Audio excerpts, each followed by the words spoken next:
Bismillahirrahmanirrahim. Assalamualaikum warahmatullahi wabarakatuh. نويت التعلم والتعليم والإفادة والاستفادة وتذكر وتذكير والنفع والانتفاع والحث على التمسك بكتاب الله وسنة رسول الله والدلالة على الهدى والدعاء على الخير. اللهم صل على سيدنا محمد الفاتح لما أغلق والخاتم لما سبق ناصر الحق بالحق الهادي إلى صراطك المستقيم وعلى آله وصحبه حق قدره ومقداره العظيم. سبحانك لا علم لنا إلا ما علمتنا إنك أنت العليم الحكيم. رب اشرح لي صدري ويسر لي أمري واحلل عقدة من لساني يفقه قولي. وصلى الله على سيدنا محمد وعلى آله وصحبه وبارك وسلم والحمد لله رب العالمين. الحمد لله رب العالمين وبه نستعين على أمور الدنيا والدين والصلاة والسلام على أشرف الأنبياء والمرسلين سيدنا محمد وعلى آله وصحبه أجمعين. قال المصنف رحمه الله ونفعنا وبعلومه في الدارين إلى أن قال الحديث التاسع والثلاثون hadis yang ke-39 التجاوز عن الخطأ والنسيان toleransi bagi yang melakukan apabila dalam keadaan khilaf atau lupa. An Ibn Abbas radhiyallahu taala anhuma anna Rasulullah sallallahu alaihi wasallam qala inna Allah tajazawa li an ummati al-khata' wan nisyan wa mastukrihu alaihi hadithu hasan. Hadis yang ke-39 ini sebagaimana yang telah kita sampaikan pada pertemuan sebelumnya menjelaskan tentang keistimewaan umat ini, yaitu umat baginda Nabi kita Muhammad sallallahu alaihi wasallam, di mana keistimewaan di antara keistimewaan yang ada yaitu apabila kita melakukan sesuatu dan sesuatu itu adalah merupakan kesalahan. Apabila kita melakukan kesalahan atas dasar khilaf, kita tidak tahu kalau ini tidak boleh, atau kita tahu tapi lupa, maka tidak berdosa di sisi Allah Subhanahu wa taala. Namun dalam hal ini tidak lepas kita harus menerima hukuman terlebih dahulu di dunia. Entah itu seperti denda atau menjalani puasa dan lain sebagainya. Nah, ini adalah merupakan keistimewaan yang Allah berikan sebab baginda Nabi kita Muhammad sallallahu alaihi wasallam. Sehingga ketika para sahabat mendengar ayat di dalam Al-Quran itu turun yang berbunyi wa in tubdu a'udzubillahi minasyaitonir rajim wa in tubdu ma fi anfusikum aw tukhfuhu yuhasibukum billah yaghfiru liman yasha wa yu'adzibu man yasha wallahu ala kulli syai'in qadir. Para sahabat itu merasa khawatir, gelisah mereka. Kenapa? Karena mereka khawatir apabila setiap yang muncul dari diri mereka lalu dianggap oleh Allah Subhanahu wa taala. Maka kemudian turun ayat selanjutnya yang berbunyi Rabbana la tu'akhidna in nasina aw akhtana Rabbana wa la tahmil alaina isran kama hamaltahu ala alladhina min qablina Rabbana la tuhammilna ma la taqata lana bi wa'fu anna waghfir lana warhamna anta maulana fansurna 'alal qaumil kafirin. Maka turun ayat tersebut menjadikan para sahabat tenang. Kenapa? Karena tidak semua yang kita lakukan itu apapun keadaannya dianggap oleh Allah, kecuali yang kita lakukan itu karena pertama kita lupa, atau barangkali kita tidak mengetahui hukumnya, maka ini semua dimaafkan oleh Allah Subhanahu wa taala. Namun keistimewaan ini Allah berikan sebab apa? Sebab bukan karena kita, ya, bukan karena ibadah kita, bukan karena kesolehan kita, ketaatan kita, tapi sebab Nabi kita Muhammad sallallahu alaihi wasallam, kita semua mendapatkan anugerah dari Allah, bukan saja berupa dilipat gandakannya pahala, tetapi juga berupa mendapatkan ampunan terhadap dosa-dosa. Sehingga dikatakan di sini, wa jaa anna bani Israil kanu idza nasaw syai'an mimma umiru bihi aw akhta'u ajjilat lahumul 'uqubah. Bani Israel itu dahulu apabila mereka melakukan sesuatu karena lupa, maka mereka tetap dianggap telah melakukan perbuatan dosa yang sangat besar. Jadi tidak ada toleransi dari Allah. Ya, bahkan mereka dilarang untuk memancing di hari Sabtu. Mereka tetap memancing. Alasannya lupa. Maka kemudian Allah hukum mereka. Nah, di antara hukuman yang harus mereka terima apa? Fayahrumu alaihim syai'un mimma kana halalan lahum min mat'amin aw mashrabin ala husiba dzalika dzambi. Maka hukumannya adalah, ya, bukan hukuman seperti diberikan azab, enggak. Ya, tapi hukumannya adalah mereka dilarang untuk mengkonsumsi makanan-makanan tertentu, minuman-minuman tertentu, ya, sesuai dengan apa yang mereka lakukan daripada kesalahan. Misalkan tidak boleh tidur jam segini, mereka tidur, maka kemudian mereka, ya, dihukum oleh Allah dengan dilarang untuk makan beberapa jenis makanan. Nah, pada dasarnya semua makanan dan minuman itu diperbolehkan oleh Allah. Tetapi sebab ulah mereka sendiri, ya, akhirnya mereka itu dilarang untuk mengkonsumsi beberapa jenis makanan. Baik, dalam hal ini tentu ada yang bertanya, ya, dan bahkan pertanyaan ini barangkali datang daripada orang-orang yang belum mengenal agama Islam. Di antaranya apa? Di antaranya adalah bahwasanya kenapa di dalam agama Islam itu dilarang minum minuman keras, dilarang makan binatang-binatang yang telah ditentukan oleh Allah Subhanahu wa taala. Kalau kita jawab bahwasanya di dalam agama Islam dilarang minum minuman keras karena memabukkan, ya kan? Sebabnya karena memabukkan. Lalu mereka bertanya lagi, kalau andaikan saya minum minuman keras itu tidak mabuk bagaimana? Apakah haram? Karena tidak semua orang minum minuman keras itu mabuk, betul enggak? Ya. Atau barangkali ada satu daerah yang mengharuskan penduduknya itu minum minuman keras. Kenapa? Karena di daerah tersebut cuacanya ekstrim. Jadi dia harus minum minuman keras supaya badannya hangat. Ini kan kadang dijadikan dalil. Ya kan? Kadang dijadikan dalil untuk membenarkan apa yang dia lakukan, padahal itu jelas salah.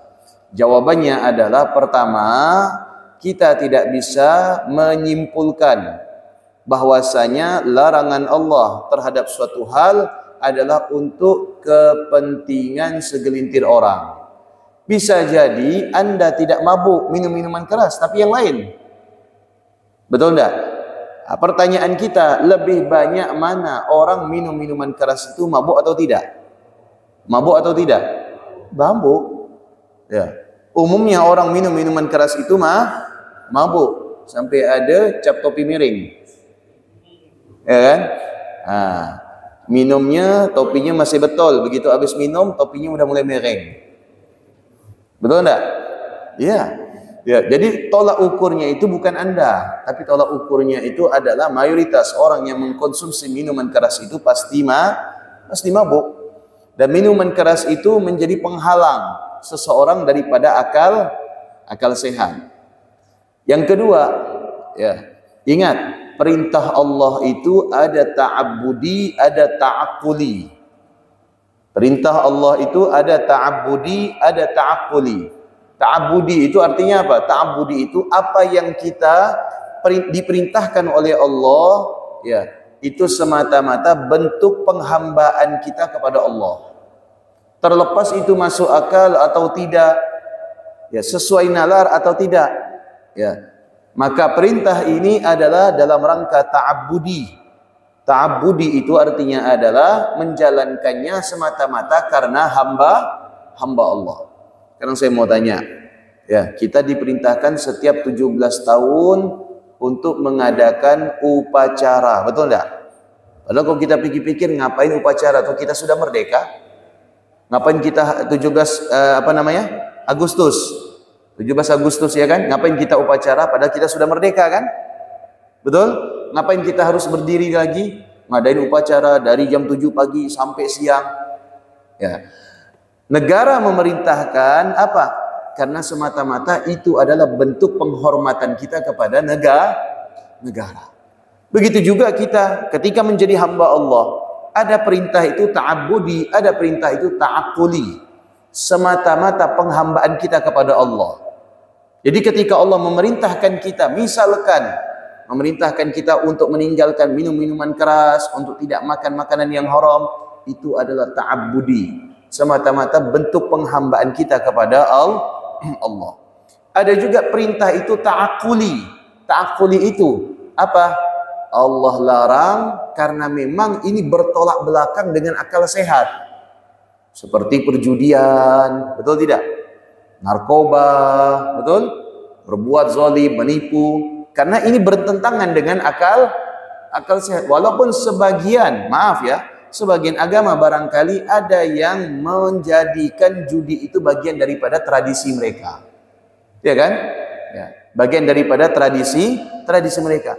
Tapi Allah melarang bagi hamba-hambanya untuk melakukan hal ini. Kenapa? Karena secara nalar ini bertolak belakang. Paham ya? Jadi perintah Allah itu mencakup dua hal. Ada ta'abbudi, ada ta'aqquli. Jangan lagi kita bertanya, kenapa Allah perintahkan kita puasa, ya? Tega benar tak kita tak ada disuruh makan, tak ada disuruh minum dari subuh sampai maghrib? Takkah kita haus? Takkah kita lemah?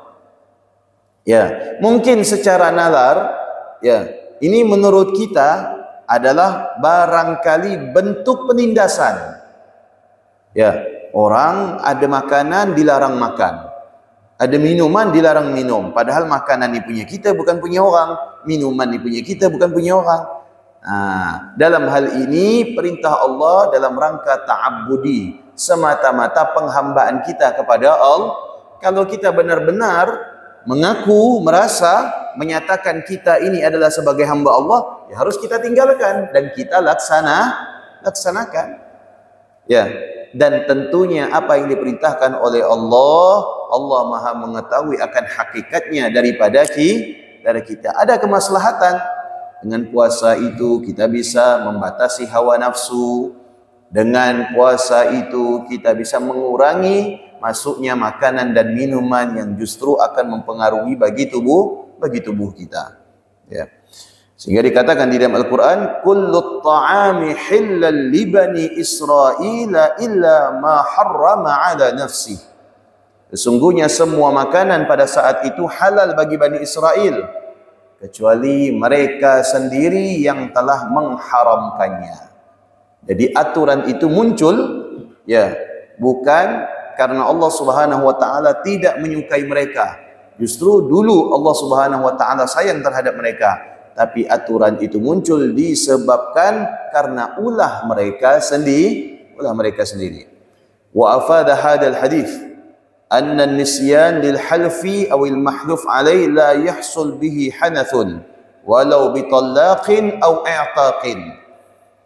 Jadi segala sesuatu yang kita lakukan dalam keadaan dipaksa atau barangkali yang kita lakukan itu karena sumpahnya kita terhadap sesuatu, maka dilihat. Ini pelajaran bagi orang-orang yang suka bermain sumpah. Dikit-dikit sumpah. Betul enggak? Ya. Demi Allah, sepeser pun tak untung. Mana ada zaman sekarang spesial, betul enggak? Untungnya 1 juta. Ya kan? Nah, ini katakan di sini bahwasanya ya sesuatu yang kita jadikan sumpah itu sebagai jaminan, ya apabila tidak kita penuhi padahal kita sanggupi, maka kita harus menerima hukuman.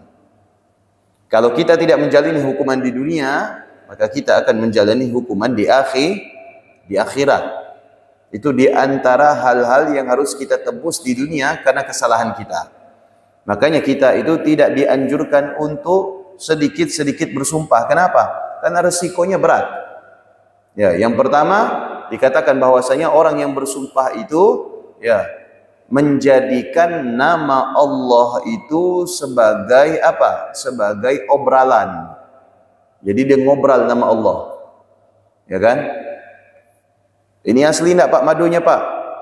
Demi Allah Ustaz, asli. Ya, dalam hati dia asli 10%, 90%-nya gula merah. Betul? Kalau kita habis minum batu tu batuk terus kita. Ya kan, gula darah naik. Ya. Yang kedua, tidak dianjurkan bersumpah. Kenapa? Karena akan membatasi gerak kita. Akan membatasi keadaan kita. Ya. Apabila ada orang yang bersumpah, kemudian dia melanggar sumpahnya, maka bagi dia harus menerima hukuman. Contoh, ini contoh saja. Misalkan, demi Allah, saya setiap hari Kamis akan turun ke masjid untuk melaksanakan sholat subuh. Ya, bersumpah dia. Begitu Kamis yang akan datang, ya, bangun dah dia. Itu bangun, tidur lagi. Atau barangkali dia tidak ke masjid karena ngantuk berat, sholat subuhnya di rumah. Maka dia harus melunasi sumpahnya. Dia harus membayar sumpahnya. Bagaimana caranya? Pertama, dengan berpuasa selama 3 hari.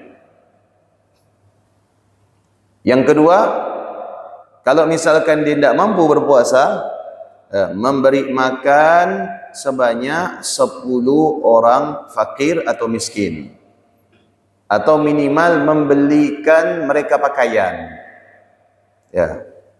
Beli pakaian bebas. Ada yang serba 35.000, ada serba 50.000, betul tak? Pokoknya pakaian. Jangan bawa ke Mega Mall aja. Ya. Dah. Yang ketiga adalah membebaskan budak. Ya, itu tebusan bagi orang yang melanggar sumpahnya. Ada juga mereka itu sumpahnya tidak laku, alias tidak sah sumpahnya. Bersumpah dengan selain Allah. Bersumpah dengan selain Allah, contoh sumpah pocong. Itu tidak laku sebenarnya. Tidak ada dalam syariat seperti itu. Ya, jadi kalau misalkan langgar pun tidak ada risikonya. Karena sumpah pocong itu tidak diakui. Atau bersumpah sesuatu menjadikan jaminan. Contoh, ya, kayaknya ente kena arisan loh. Wah, tidak percaya saya. Mana pula saya nak kena arisan, masih jauh. Tidak benar ente. Tidak percaya. Saya berani sumpah. Sumpahlah. Misalkan ini contoh ya. Saya berani sumpah. Kalau ente tidak kena arisan, saya sumpah istri saya talak. Misalkan, ini sumpah jahiliyah seperti ini. Ya, sumpah jahiliyah seperti ini. Ya, untuk meyakinkan orang. Kalau misalkan dia punya budak, budaknya dibebaskan. Jaminan saya budak. Saya bersumpah, kalau ente tidak kena arisan, saya punya budak, saya merdekakan. Saya punya istri misalkan, na'udzubillah, saya talak, saya cerai. Nah, itu sumpahnya tidak asih kalau kata orang Melayu. Ya, sumpahnya tidak sah. Karena menjadikan sesuatu selain Allah sebagai jaminan. Itu tidak sah. Maka dikatakan di sini la yahsul bihi hanathun. Ya, sumpahnya itu tidak sah. Ya, tidak asih sumpahnya itu. Ya, menjadikan sesuatu ya selain Allah sebagai jaminan. Nah, itu tidak berlaku. Lalu bagaimana? Ya, dikatakan bahwasanya apabila dia telah bersumpah namun dia melanggar.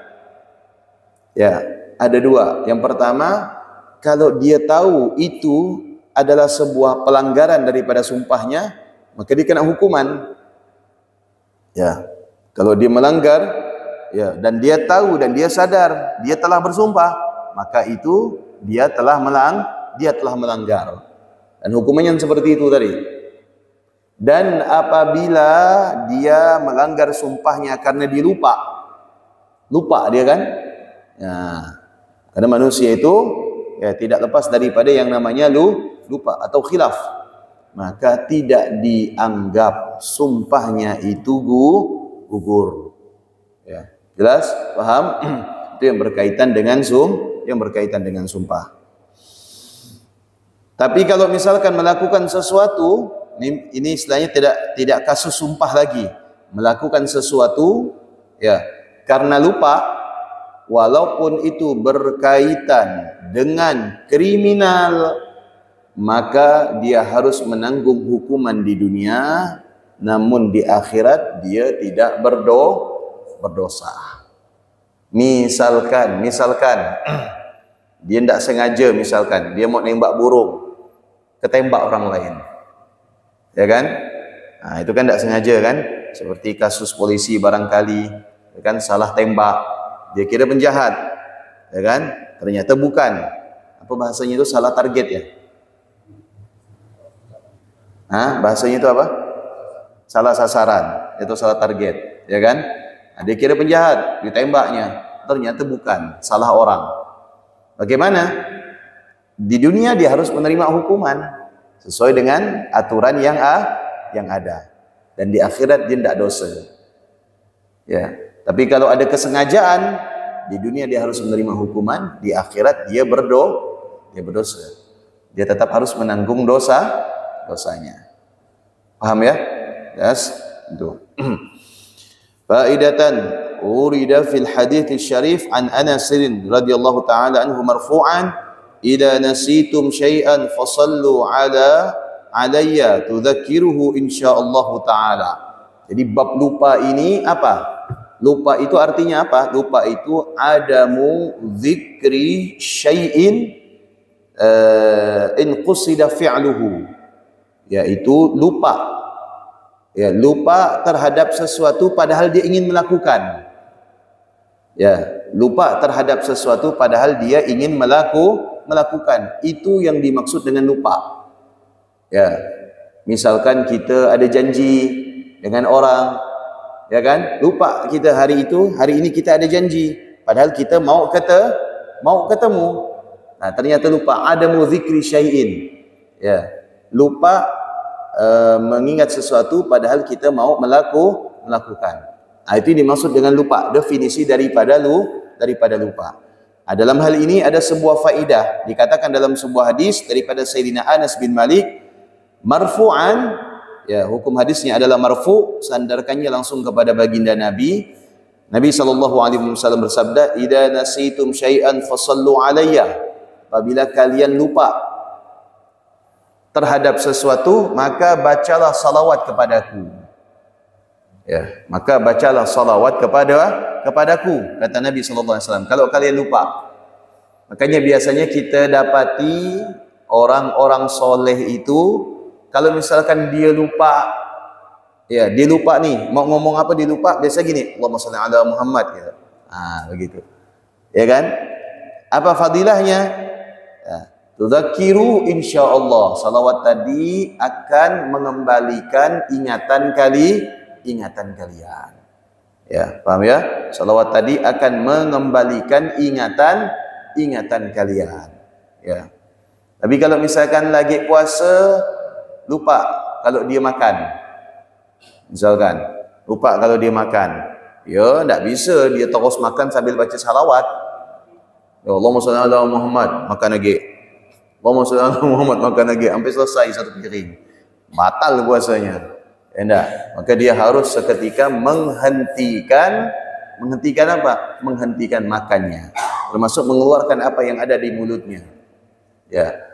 Kalau misalkan imam lupa, bagaimana? Apakah disalawatkan? Bukan, bubar nanti. Kalau disalawatkan, karena kita ni ada salawat bubar, kan tak? Ya, ya kan? Imam lupa misalkan, ya, misalkan kayak saya tadi lupa, ya kan? Lupa misalkan baca ayat, atau misalkan lupa semestinya saya duduk tahiyat akhir, saya berdiri. Ya, kalau imam keliru, bukan disalawatkan. Allahumma shalli ala Muhammad. Bukan, tapi mengucapkan subhanallah. Begitu. Paham ya? Ada cerita di Pontianak Timur. Ya, solat tarawih. Solat tarawih, imamnya ni, masya Allah, semangat. Ya. Begitu rakaat kedua, semestinya tahiyat akhir, dia berdiri imamnya. Makmum ni separuh berdiri, separuh duduk. Makmumnya yang berdiri ni sama blanknya dengan imam. Ya tak? Makmum yang duduk tahiyat akhir masih ingat dia. Kalau imam inilah habis. Yang duduk ni ingatkan imam. Subhanallah. Tak ada, imam terus baca Fatihah. Wa iyyaka na'budu wa iyyaka nasta'in ihdinas siratal mustaqim. Makmum yang duduk ni tetap subhanallah. Ya. Subhanallah terus. Lalu kata ya, makmum yang berdiri, karena dia membela imam, yang apa dia bilang? Terus mam. Ya. Ya, bubar solatnya, batal. Ya. Ya kan? Itu. Ada juga ya, Pak imam ini baca doa tarawih, lupa aja dia baca doa tarawih. Ya kan? Pada lafaz ulaikal ladzina an'amta alaihim minan nabiyyin wasiddiqin, sebenarnya kan doa tarawih ulaikal ladzina an'amta alaihim ghairil maghdubi alaihim waladdallin. Kata makmum di belakang, anyot. Enggak. Jadi lupa itu, ya, lupa yang kita lakukan ketika ibadah, ada cara untuk mengingatkan. Ya, ada cara untuk mengingatkan. Tapi tidak semua lupa itu harus mendapatkan hukuman. Ya, seperti misalkan orang dalam keadaan muhrim. Muhrim itu artinya orang yang mengenakan ihram, baik laki-laki atau perempuan. Kalau dia lupa melakukan sesuatu pelanggaran yang tidak merusak, ya, tidak merusak dan dilakukan karena dasar lupa, maka dia tidak kena hukuman. Seperti misalkan dia belum selesai, belum tahallul, misalkan, ya, karena tangannya kotor, dicuci pakai sabun. Kan tidak boleh itu kan, dicuci pakai sabun. Atau misalkan lagi di padang Arafah, dia pasti pakai ihram kan, dia makan, habis makan dia gosok gigi, kan tidak boleh itu. Ya, kecuali sudah selesai tahallul, dia gosok gigi. Apakah lantas langsung kena dam? Tidak. Ya, tidak kena dam, karena kalau dia melakukan dalam keadaan lupa tidak masalah.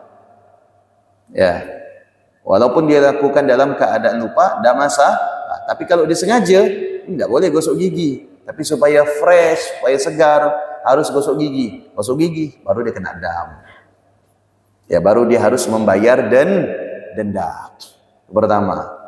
Dan denda itu ada dua. Ada denda dikarenakan melakukan perkara-perkara yang tidak merusak. Ada denda yang disebabkan karena dia melakukan perkara-perkara yang merusak. Yang merusak itu seperti apa? Misalkan seperti nikah, ya, seperti membunuh hewan, ya, hewan apapun, walaupun semut, ya, kecuali tungau, karena tidak nampak, ya kan? Atau mencabut, ya, mencabut rumput atau bunga, atau mematahkan ranting, ya, atau berkelahi, merusak kehormatan pokoknya. Nah, itu baru kena dam, yaitu dengan seekor kambing, ya kan? Tengah ihram misalkan dia nikah, naksir sama perempuan Turki misalkan, cantik, kenalan, ya, mau, nikah, kita nikah, ijab kabul di padang Arafah, padahal lagi pakai ihram. Habis nikah baca doa, Allahumma barik lahum wa baraka alaihim wa ja'al bainakum maghfirah. Oh, lupa saya ini kalau masih pakai ihram katanya. Mana pula masa orang nikah lupa. Tetap kena dam. Paham ya? Nah, jadi tidak semua kesalahan itu harus ditebus dengan dam, enggak. Tapi kalau kesalahan kecil, ya ketika seseorang itu muhrim memakai ihram, maka yaitu dengan cara memberi makan kepada orang fakir atau orang miskin sebanyak 3 orang yang berada di kota suci Mekah. Tidak boleh kita kasih makan yang ada di Indonesia, tidak. Tapi kasih makan orang fakir dan orang miskin yang ada di kota suci Mekah. Kalau dia tidak mampu, puasa selama 3 hari. Salatsa fil hajj wa sab'a idza raja'tum. 3 hari di tanah suci, 7 hari ketika dia sudah sampai di rumah. Jadi totalnya adalah 10 hari. Jelas ya? Nah itu. Wa qauluhu wa mastukrihu alaihi, dan termasuk lepas dosanya apabila melakukan sesuatu karena dipaksa. Ya, melakukan sesuatu karena dipaksa. Misalkan ya, ada orang ya disuruh murtad dari agamanya kalau tidak dibunuh. Ya, disuruh murtad dari agamanya kalau tidak dia dibunuh. Bagaimana? Ketika dia mengucapkan saya keluar dari agama Islam, maka hakikatnya dia tidak dianggap murtad.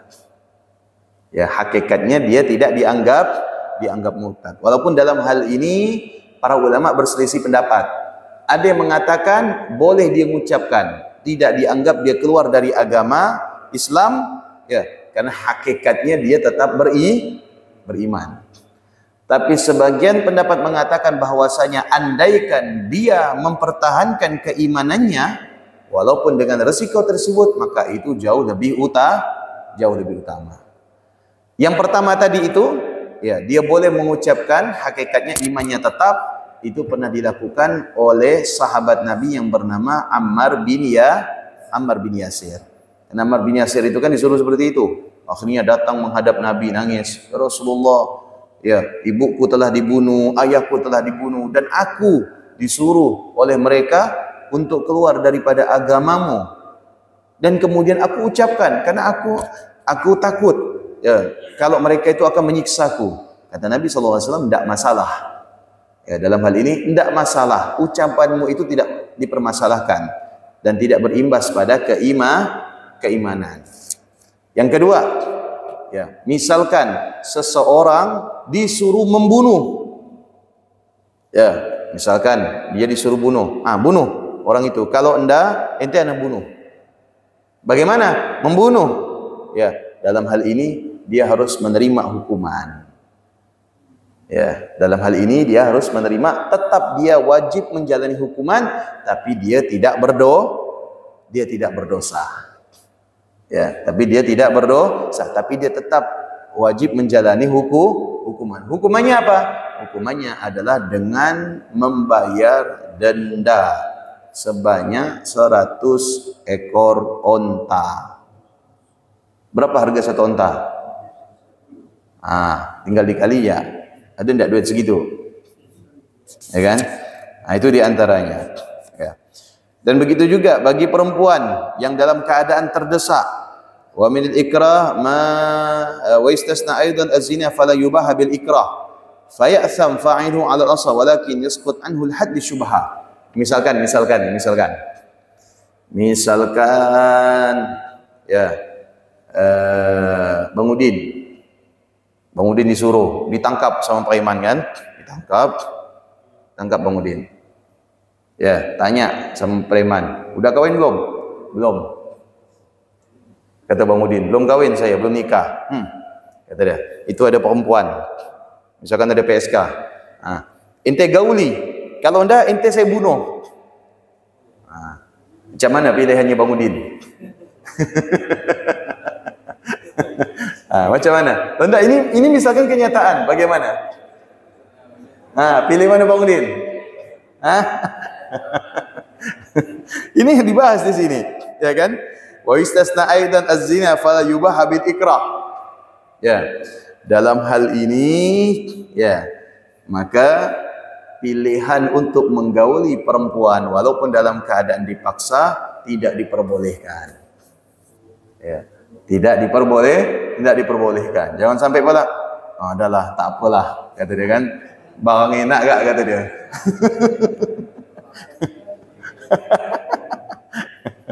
Ya kan? Tak boleh. Dalam hal ini fala yustasna bil ikrah. Maka tidak ada pengecualian.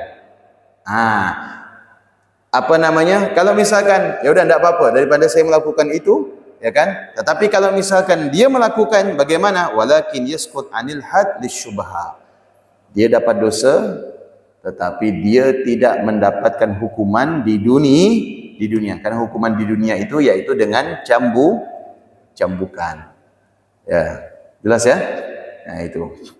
Wa min al-ikrah alayhi ma la turrat imra'atan li ta'amin wa amtana amaliku min badlihi illa bizina fiha fa yahrum alayhi tamkinuhu khilafan li qawli Malik radhiyallahu ta'ala anhu yajuzu laha tamkinuhu wa sabrha afdal. Misalkan ada perempuan dia lapar atau misalkan dia punya hutang, dia datang kepada orang yang mampu, saya punya hutang, tolong. Kata laki-laki ini, boleh, tapi syaratnya tidur dengan saya. Bagaimana? Dalam hal ini para ulama berbeda pendapat. Ada yang mengatakan bahwasanya yahrum 'alaiha tamkinuhu. Ya, haram dia, enggak boleh. Ya, udah enggak apa-apalah, yang penting hutang saya lunas. Tidur pun paling sebentar aja, paling lama 1 jam. Ya kan? Enggak boleh. Yang namanya kehormatan itu tetap paling utama. Ya. Imam Malik mengatakan ya juzulaha. Ya, kalau memang terdesak bukan karena hutang tapi karena nyawa. Ya, karena nyawa, misalkan dia harus menolong anaknya yang dioperasi, perlu biaya berkaitan dengan nyawa pokoknya. Atau misalkan dia belum makan 3 hari, belum makan 5 hari, minta sama laki-laki, kata laki-laki boleh tapi tidur dengan saya. Ya, maka bagaimana? Pendapat Imam Malik mengatakan boleh. Tapi ingat, ya, wasabruha afdal. Dia sabar, maka itu jauh lebih utama. Sebagaimana yang dialami oleh Asia istri Fir'aun dan Nasyitah, tukang sisir Fir'aun. Ya kalau bisa nego lah, tak usahlah tidur, nikah aja. Kan halal, betul enggak? Seperti itu. Ya, mau tanyakan, silakan. Waalaikumsalam warahmatullahi wabarakatuh.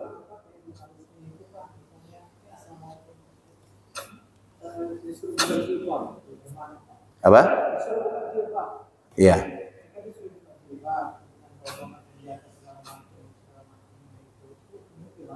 Ya, baik. Kalau misalkan seseorang perempuan disuruh membuka auratnya, ya kan? Membuka auratnya. Padahal membuka aurat itu hukumnya haram. Ya, bagaimana sementara dia didesak, diancam? Maka dalam hal ini ada 2. Kalau sekiranya auratnya itu tidak menjatuhkan kehormatannya, maka boleh. Karena dengan dia membuka jilbab itu kan tidak merusak kehormatannya. Berbeda kalau misalkan dia disuruh telanjang. Betul kan? Kalau misalkan dia disuruh telanjang, maka dalam hal ini dikatakan di sini tadi apa? Wasabruha afdal. Dia bersabar terhadap ancaman tersebut itu jauh lebih utama. Tapi kalau misalkan cuma dia buka jilbab, ya itu tidak akan mengurangi kehormatannya, tidak akan menjatuhkan kehormatannya, hanya sekedar menampakkan rambut. Tapi dia dosa enggak? Ya enggak, karena dia dipaksa. Ya, jaminannya adalah keselamatannya nyawa. Dah ya.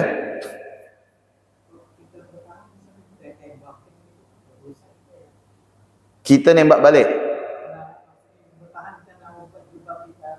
Oh, enggak dosa. Enggak dosa. Yang dibunuh itu ya enggak dosa. Wasabruha afdal. Justru itu dia lebih mendapatkan keutamaan. Makanya ya syahid. Makanya sebagaimana istrinya Fir'aun dan tukang sisirnya Fir'aun, Masyitah. Ya. Tapi kalau misalkan ada laki-laki, ya kan, ditangkap, dipaksa disuruh kawin. Kalau tidak kawin, ditembak. Macam mana? Pilih kawin atau tidak, Pak? Pilih kawin tidak, Pak? Alhamdulillah.